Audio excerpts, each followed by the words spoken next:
Hola, ¿cómo están? Bueno, les voy a leer un súper clásico de Julio Cortázar que creo que todos conocemos, como mínimo los que hemos ido a la escuela en Argentina, creo que hemos tenido que leer este relato de Cortázar. Es Casa Tomada y es de Bestiario de 1951. Lo que me gustaría proponerles con este relato es que lo escuchen tranquilos, tal vez cierren los ojos si es algo que pueden hacer en este momento y piensen, vuelvan a pensar cómo, cómo nos relacionamos con los espacios en los que nos toca vivir, en los espacios en los que convergen todas las cosas que hacen a nuestra vida cotidiana. Hoy en día con la cuarentena, con el confinamiento, todo tiene que suceder dentro de casa, ¿no? Puertas adentro. ¿Cómo es resignificar los espacios que habitamos, que tenemos que habitar? Resignificar los espacios en los cuales tiene que transcurrir todo aspecto de nuestra vida. Y al mismo tiempo, ¿cómo nos relacionamos con la idea de salir?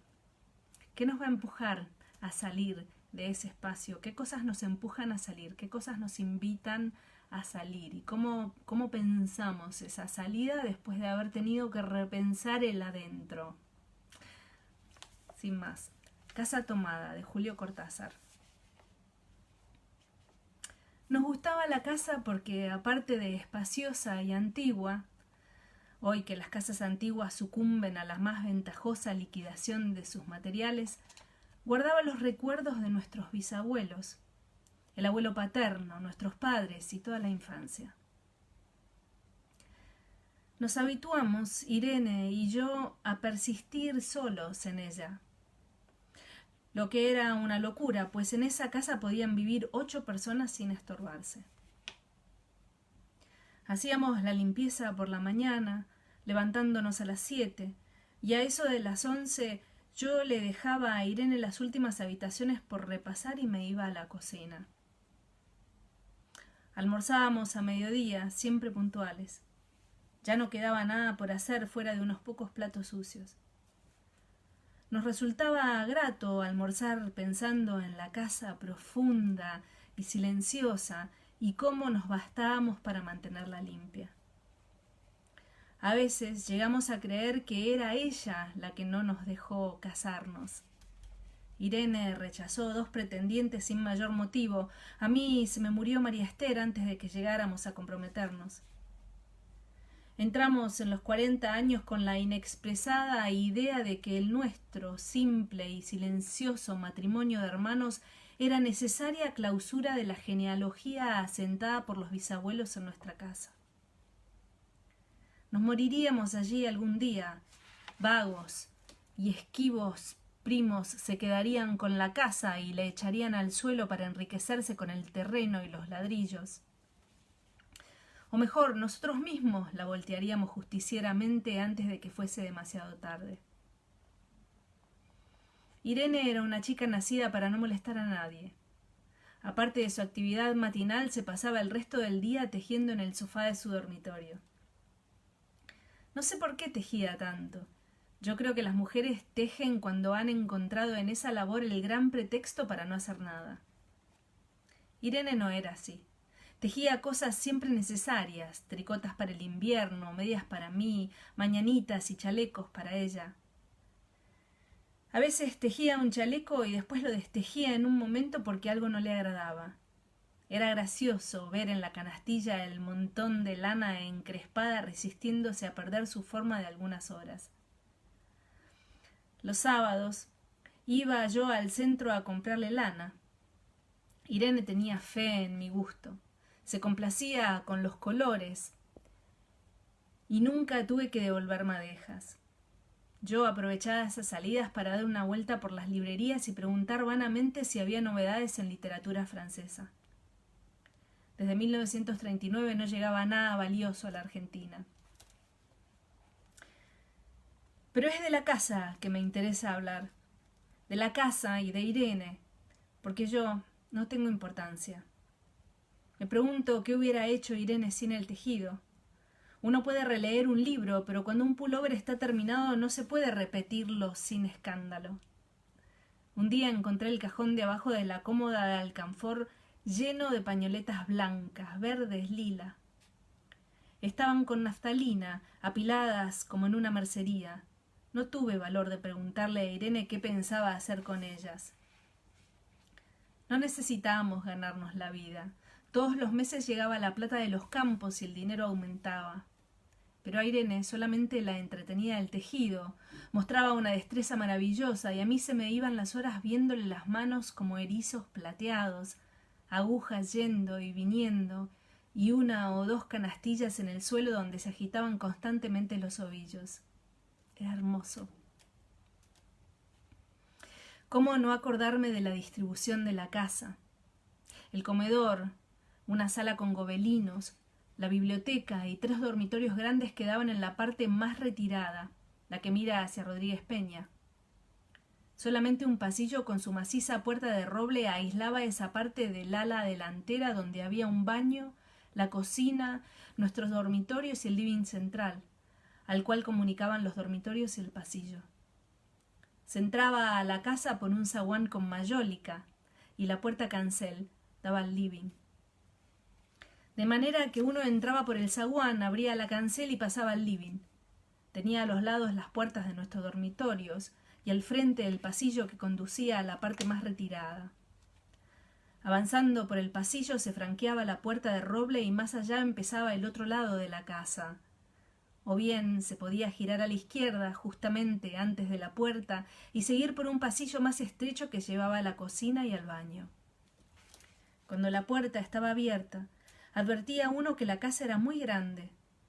Si no, daba la impresión de un departamento de los que se edifican ahora, apenas para moverse. Irene y yo vivíamos siempre en esta parte de la casa. Casi nunca íbamos más allá de la puerta de roble, salvo para hacer la limpieza, pues es increíble cómo se junta tierra en los muebles. Buenos Aires será una ciudad limpia, pero eso lo debe a sus habitantes y no otra cosa. Hay demasiada tierra en el aire. Apenas sopla una ráfaga se palpa el polvo en los mármoles de las consolas y entre los rombos de las carpetas de macramé. Da trabajo sacarlo bien con plumero. Vuela y se suspende en el aire. Un momento después se deposita de nuevo en los muebles y los pianos.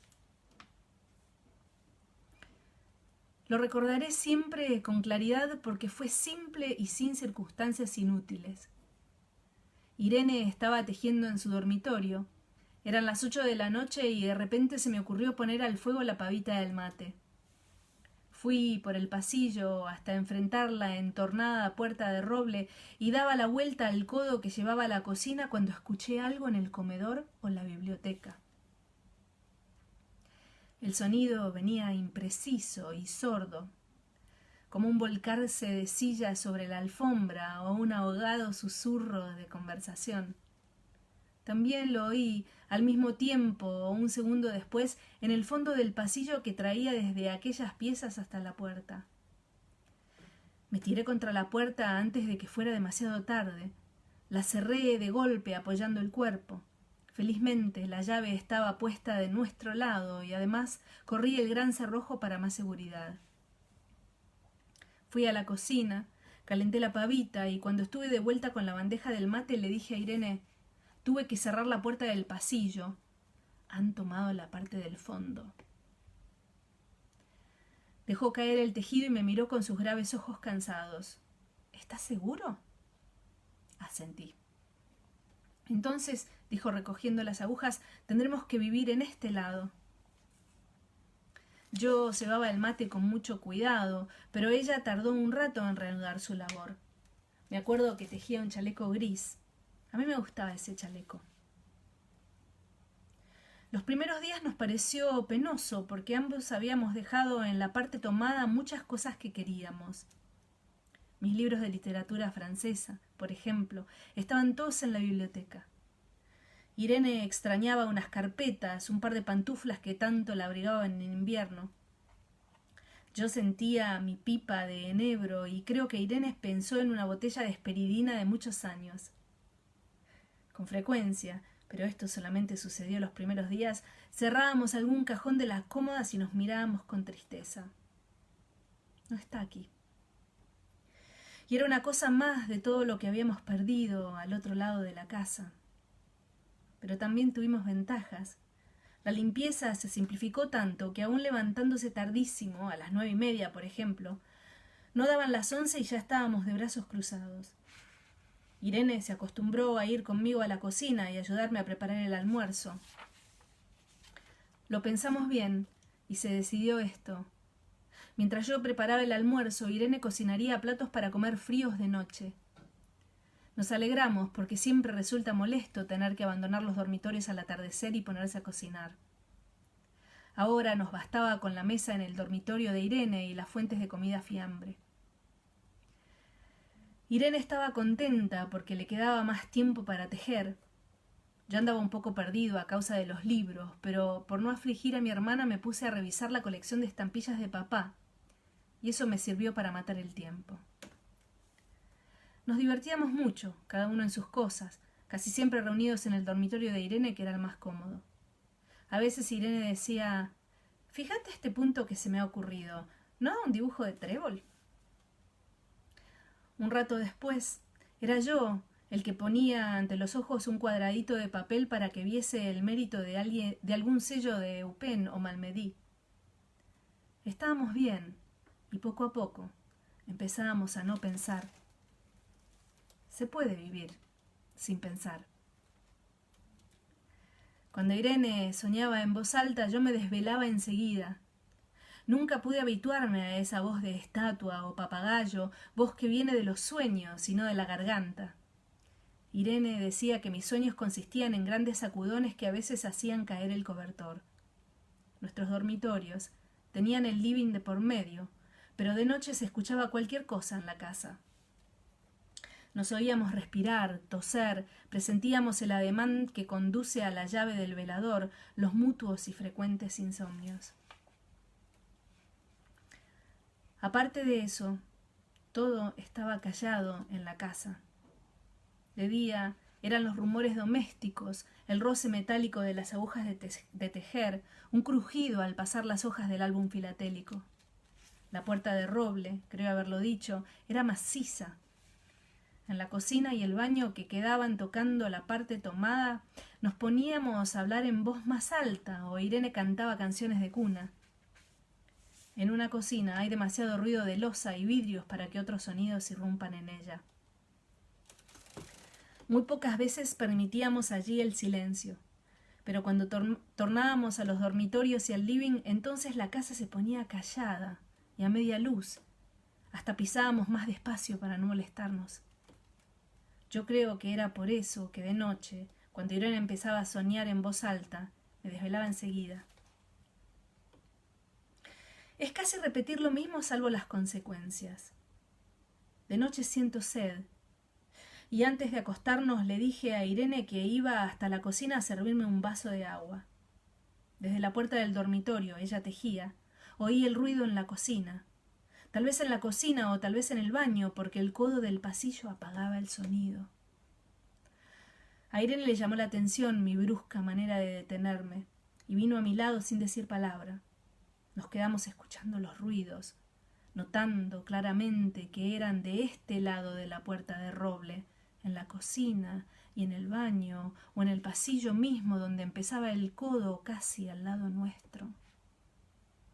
No nos miramos siquiera. Apreté el brazo de Irene y la hice correr conmigo hasta la puerta cancel, sin volvernos hacia atrás. Los ruidos se oían más fuerte, pero siempre sordos a espalda nuestras. Cerré de un golpe la cancel y nos quedamos en el zaguán. Ahora no se oía nada. «Han tomado esta parte», dijo Irene. El tejido le colgaba de las manos y las hebras iban hasta la cancel y se perdían debajo. Cuando vio que los ovillos habían quedado del otro lado, soltó el tejido sin mirarlo. «¿Tuviste tiempo de traer alguna cosa?», le pregunté inútilmente. «No, nada». Estábamos con lo puesto. Me acordé de los 15.000 pesos en el armario de mi dormitorio. Ya era tarde ahora. Como me quedaba el reloj pulsera, vi que eran las 11 de la noche.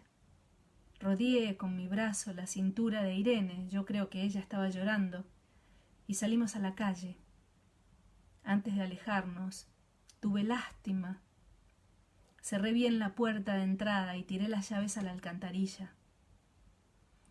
No fuese que algún pobre diablo se le ocurriera robar y se metiera en la casa, a esa hora, y con la casa tomada.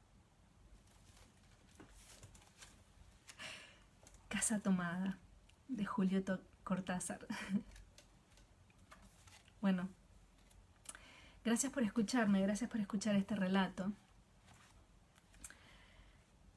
¿Qué se siente sentirse expulsado del propio espacio?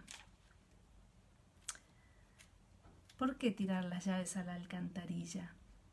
¿A dónde vamos ahora? ¿Qué hacemos con la casa tomada a esta hora y con la casa tomada? Gracias por escuchar y hasta la próxima.